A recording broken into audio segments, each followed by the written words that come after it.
ఈ రాత్రి మీ కాపరి మీకు విశ్రాంతి ఇస్తాడని మీరు నమ్ముతున్నారా?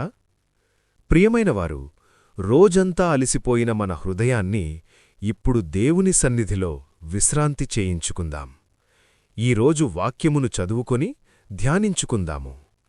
నేను గొర్రెల మంచి కాపరిని. యోహాను 10:14. మన జీవితంలో ఎన్నో విషయాలు మనల్ని అలసటకు గురిచేస్తాయి. కాని యేసు మనకు చెబుతున్నాడు, నేనే మీ కాపరి. కాపరి తన గొర్రెలను తెలుసుకుంటాడు, వాటిని పిలుస్తాడు, వాటికి విశ్రాంతి ఇస్తాడు.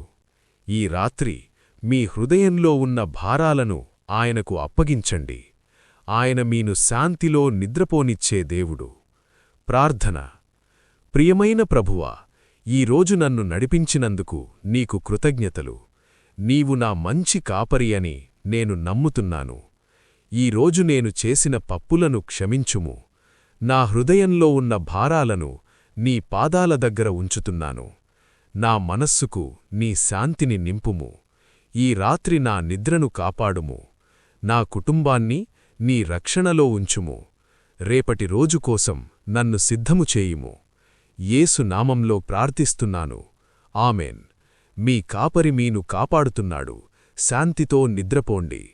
మరిన్ని ప్రార్థనల కోసం మా ఛానల్ను సబ్స్క్రైబ్ చేయండి.